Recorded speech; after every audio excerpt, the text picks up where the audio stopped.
Salut les YouTubers, une vidéo qui va parler procès, qui va parler escroquerie, jusqu'où l'être humain peut-il aller? Je vous le dis, j'ai encore perdu une fois de plus la foi en l'humanité. Ça va être très dur ce qui va se passer dans cette vidéo. On va voir les procès les plus incroyables. J'avais déjà fait un volume 1 où je m'étais dit, c'est bon, on est arrivé au top, ok, ils ont touché la couche d'ozone, oui, c'est bon, on y est, voilà, il n'y a pas plus haut. Eh bien non, en vérité, j'étais loin du compte. Aujourd'hui, un volume 2 parce que je suis tombé sur des perles et j'ai l'impression d'ouvrir des huîtres. On commence tout de suite, mesdames et messieurs, là on est vraiment sur un prix Nobel, mais quelque chose, je crois qu'il va mettre à terre tout le monde. Je vous présente Christopher Roller. M sur Roller, ça roule. Allez, on enchaîne. Christopher, il a une idée de génie. En fait, il a attaqué David Copperfield et David Blaine, deux magiciens. Alors des magiciens plus. On est vraiment, si vous voulez, sur des mecs qui font disparaître des Airbus à 380. Il est où mon tracteur? Hop là, il était dans la pocket, voilà. On n'est pas sur Sylvain Filoche. 2 tours de magie en maison de retraite. L'autre, c'est 3 paquets de cartes dans chaque manche. On est en plus. Il leur a demandé de révéler leur secret à tous les deux, à David et David. Les deux font la paire parce que, et là, mettez vos ceintures, on accélère, parce que s'ils ne divulguaient pas leur secret, ça veut dire qu'ils avaient des pouvoirs divins. Excusez-moi là, je m'enfuis, vraiment. Et donc, c'est pas le pire, c'est que Christopher Roller étant persuadé d'être Dieu, c'est aussi simple que ça. Bonjour, qu'est-ce que vous faites dans la vie? Je suis Dieu, j'ai créé ma boîte, voilà, God Corporation, je fais ça, c'est une SARL, hein. Attention. Attendez là, ouais. Allez, ouais, excusez-moi, je suis en train de réaliser un vœu là. Hop là, super. Et puisque c'est Dieu, les magiciens devraient lui reverser 10% de leur cachet au titre du droit divin. Si vous avez des pouvoirs divins, c'est grâce à moi, c'est 10% du cachet, donc une somme de 50 millions de dollars. Alerte, escroquerie, 50 millions de dollars pour Copperfield, 2 millions pour Blaine. Tu te calmes, Christopher. Tu manges une panna cotta, tu regardes une petite série, tu fais descendre la pression. Bien évidemment, il a été débouté de sa demande. Le juge, il lui a dit, bon, c'est pas parce que vous baladez QLR chez vous avec une barbe blanche achetée chez Farce et Blagousse que vous êtes Dieu. Déjà, si vous êtes Dieu, enlevez ces menottes. Voilà, vous ne pouvez pas, tout à fait, exactement. Donc ça déguerpille. Allez. On passe au deuxième. Alors la deuxième, ça c'est pas gentil ce qui s'est passé, mais c'est bien ridicule d'aller en justice pour ça. Ça se passe en Amérique et une employée, elle a porté plainte contre son boss et je vous le donne dans le mille.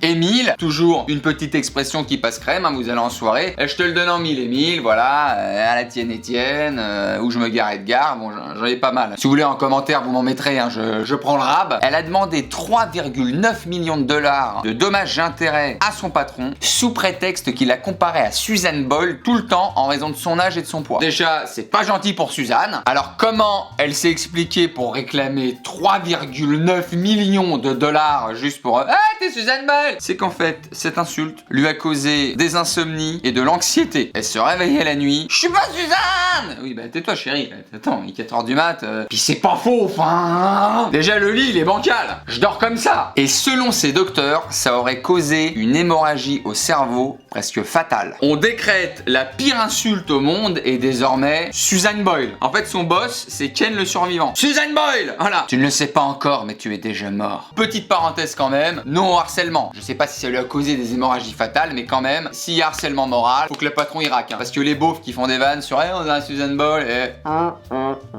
Ça j'en place une, c'est les mecs qui m'énervaient en primaire. C'est ce genre de mec qui arrivait à faire les bruits de paix comme ça. Pour lui, il avait un super pouvoir, hein. En fait, ses nazes étaient pas propres. Ça se voit à la gueule, t'es pas propre. On enchaîne sur le suivant avec un Américain, toujours des Américains de United States of America. Il s'agit de Marcy Noriega.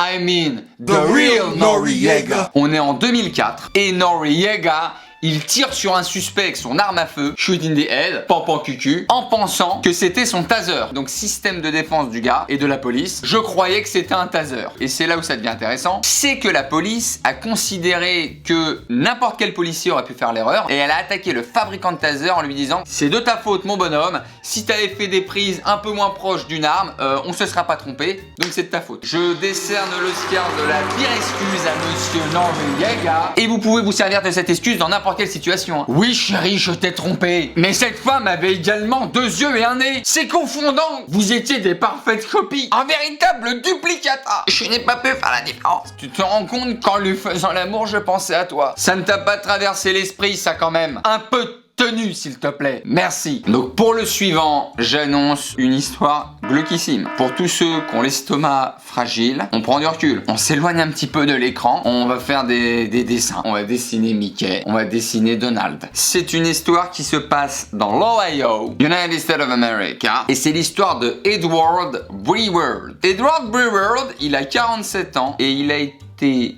violé dans un hôpital. Une femme handicapée.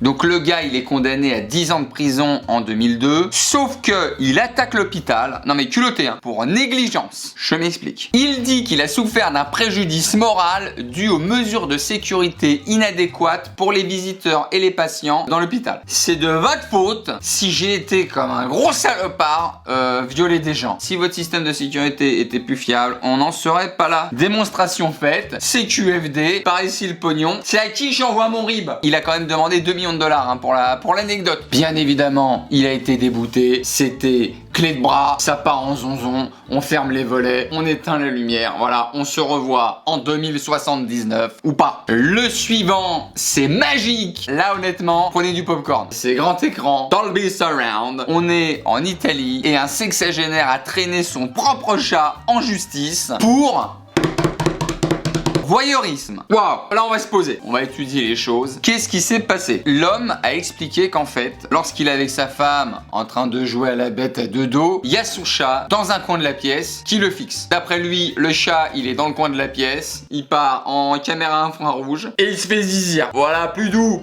voilà la main, Luigi la main, Louis, voilà la main Luigi, toi, voilà super. Et là il explique le gars qu'à force de se faire mater par le chat, lui, ça lui coupe la chic. Il y a plus de piles, voilà. Mayday, je répète, Mayday, le portichier est mort. Il ne peut plus rien faire. Retour à la case départ, il remet son slip à chaque fois. Désolé chérie, on regarde Netflix. Non, pas 50 nuances de grey, hein. Ça on va l'éviter. On va pas regarder, parce que c'est chiant, hein.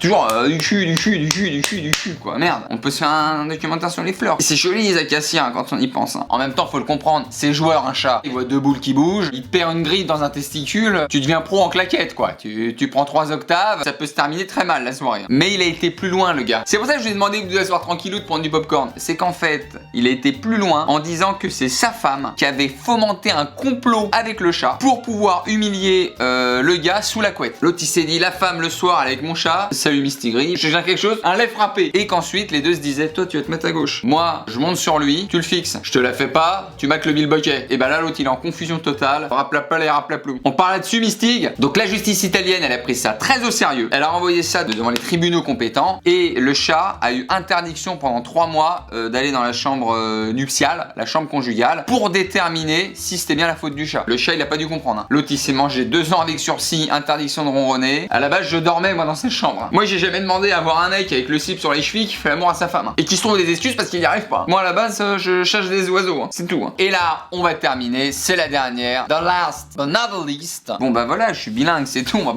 on va pas en faire un fromage. Oui, j'ai vécu aux États-Unis, voilà, c'est bon. Qu'est-ce que vous voulez que je vous dise? Que c'est pas vrai? Bah non. On est toujours aux États-Unis et c'est une américaine, pareil, qui va se fighter en justice contre la police. C'est la police américaine, c'est les gyros, c'est les Santiago, c'est le petit chapeau. Don't move your back, motherfuckers! Bref, donc la meuf, elle traverse un canyon en voiture. Voilà, les mains à 10h10, tout va bien. Mais on n'a pas le droit. On n'a pas le droit parce que c'est des régions arides. Il est interdit d'être seul dans sa voiture pour des raisons de sécurité. C'est minimum 2 people. Elle se fait arrêter par la police. Hi ma'am. Petit peu de tabac chiqué, c'est toujours intéressant dans un mime, dans une imitation. Donc elle passe au tribunal et elle se fait relaxer. Et là, elle sort un argument, une excuse, c'est une génie. Elle dit, je suis enceinte, donc vous ne pouvez pas me mettre en infraction. On était bien 2 personnes dans la voiture. Allez, tac, petite poudre de ninja. Je disparais, losers. Sauf que la police, elle est pas bête. On va pas lui faire comme ça, on va pas lui baisser le froc non plus trop facilement. La police, elle réattaque. Elle touche à la main, pas de soucis, tu sais quoi? On va être 2 malins dans l'histoire. Et elle dit, madame, on n'a pas le droit d'être 2 sur le siège conducteur. Repoudre de ninja. Losers, double losers. Et donc la police a gagné, comme toujours dans les films américains. Merci à tous d'avoir regardé cette vidéo sur les procès les plus incroyables. Moi, ça m'amuse, mais à un niveau, je crois que je pourrais en raconter 150. Merci à vous de m'avoir écouté. Je vous embrasse très très fort, bien évidemment. J'ai envie comme ça d'avoir des longs bras, vraiment tous, vous prendre dans mes bras, faire une ronde autour de la terre et chanter, danser, se dire des poèmes, se balader avec des feuilles de vigne. Voilà, l'impression de me transformer en très mauvais poète de la Grèce antique. Je vous dis à très vite, à très bientôt, devant une vidéo, je l'espère, de type qualitatif. Salut à tous, ciao.